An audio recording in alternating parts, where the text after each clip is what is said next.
We're talking to an old friend of the program, Commissioner John King. He is the insurance commissioner, and he announced a couple of days ago that he was running for the United States Senate, so we wanted to have him on. John, welcome to the program. Thank you so much, Martha. I really appreciate the opportunity to be with you and your audience today. Thank you. So tell folks about you first, if maybe they don't know you. Well, the bottom line up front is, as we like to say in the military, I'm a lawman and I'm a soldier, and that's how I approach many of the problems that I've had to face across my career. Starting as an Atlanta police officer, worked some of the toughest neighborhoods in Atlanta, and to really focus on protecting my community. Of course, I received some severe injuries as a result of that. I was shot in line of duty. I was stabbed in line of duty while protecting my community, and then joined the Army as an enlisted soldier. And I just retired 2 years ago as a Major General in the Army. And I've had the privilege to lead Georgia's sons and daughters across several continents and conflict zones around the world. And it's an absolute privilege. And it keeps me grounded about what I'm trying to achieving, making sure that we have an America First agenda always to make sure that our communities are strong, fixing our economy, and trying to approach problems not like a typical politician, to really try to focus on real solutions. We've done a great job here in Georgia of tackling some tough issues. We still have some work to do, but I have a lot of confidence, especially with Governor Kemp and the leadership in our state, that they're willing to tackle, severe problems like we did this year with tort reform. The help that is needed desperately is in Washington, D.C. We have to get these tax cuts, the Trump tax cuts, made permanently. We're hearing a lot of noise. And of course, Georgia has no representation when it comes to conservative values and the things that are important to Georgians.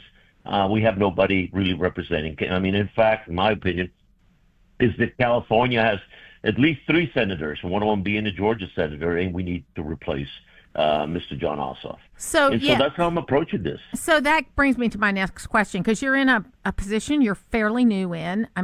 You were appointed, then you won re-election.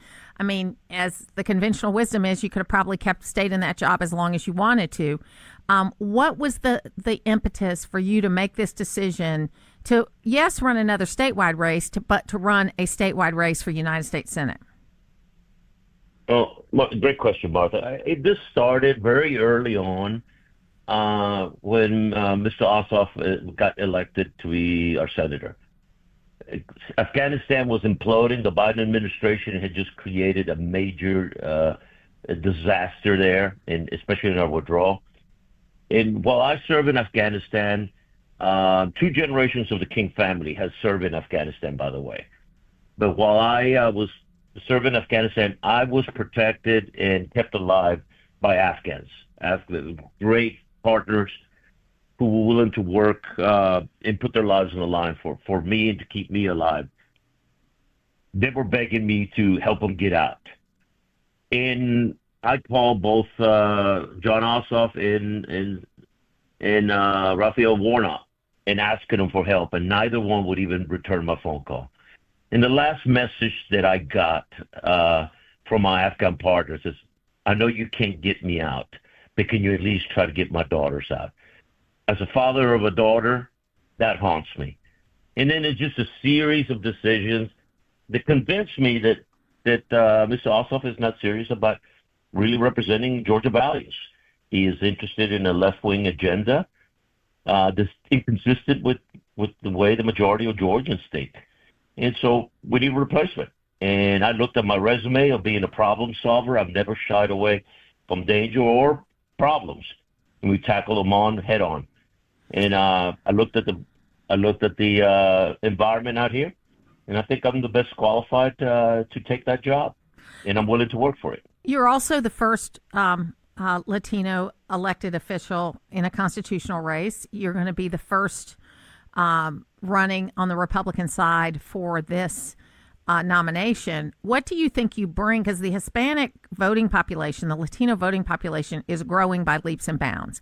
And I think we showed from the last election that they're up for grabs. They are willing to listen to all sides of an issue. So how important is that going to be in your campaign? It is going to be critical. The Latino vote is growing every day. We have to earn that vote. We can't just go and bring showmen or just promise things. So that we Latinos want to hear from people seeking their vote, and you got to show up to their communities. You can't just expect them to come to you. You have to be real. You have to talk about things that are important: the economy, public safety, things that affect every Georgia family, not just Latino family. But they're interested in making sure they listens to their voice and be able to reflect those values. And so I'm very proud that we've been able to bring a lot of Latinos to the Republican Party, just because our messaging, because we focus on real things. And that was, I think, a success in my last statewide election. And that's why I think we brought so many Latinos to the conservative GOP side. So this is a very big race. You've run a statewide race before, but this is very different. You've been in 3 days now. You've done a lot of interviews. You've done. I'm sure you're starting to get around the state. What's going to be your strategy for getting around the state and being able to, get to know the people you need to get to know? You know what? I had an incredible experience running statewide before.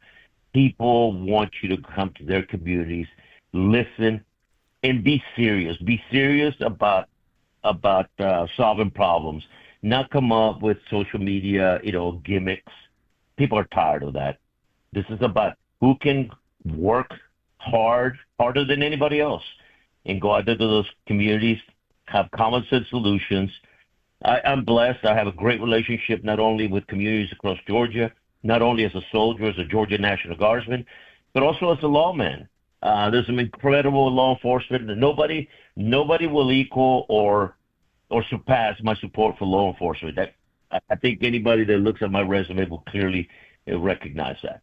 But it's about how do we take care of our communities and make sure that we remind Washington, D.C.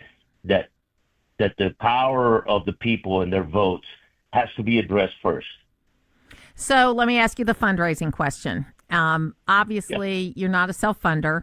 You're someone that's going to have to get on the phone and raise the money and do all of that. So are you prepared to do the work that it takes to be able to bring in the kind of money that you're going to have to do to be competitive? Martha, it's been because I'm not a self-funder. People have responded with small dollar donations, and that's what the last 24 hours has been incredible. I've been on the phone talking to friends, people tracking me down on social media or LinkedIn, and they're reaching out. Soldiers across the state, even from out of state, really, they know what kind of leader I am. They know I am, there's no, what you see is what you get with me. You get a lawman and you get a soldier. And I think people appreciate that. And of course, a lifelong career in service to not only my community, but to my state and my country. Those are the best resumes anybody can have. And I think people are motivated to fuel our campaign. And I'm very proud that in the last 24, 48 hours, people have just turned out. And that fuels and gets me charged up, because all these small dollar donations, that tells me that people really, really are paying attention to this race. Well, and I would love to see just a groundswell of veterans supporting you. I think you're going to have that, but you are, being in the military was not just a side job for you. And I'm not criticizing anybody that does it as a side. You know what I mean? I love everybody that serves, but I think you bring to this a unique perspective. And I think there's a lot of veterans in Georgia, and hopefully they'll be supporting you. So far they have, Martha. It is brightened my heart every time I get a message, and hey, I just went to your site and gave you a few dollars, and that to me is humbling, because these these soldiers don't have a ton of money sitting around, but they're willing to put their hard-earned dollars to give to fuel a campaign like ours. It's overwhelming. John King, if people want to help you, how can they do that? Please go to votejohnking.com. Take a look at our media site. It's got a way to contribute. Take a look at the issues that I'm focused, and please leave a comment, because it's important for me to get that feedback and tell me the things that I need to be paying more attention that affects your life. Thank you so much, Martha. Thank you. John King, he's running for Senate. I think you need to take a look at him. Lots more to come. Keeping you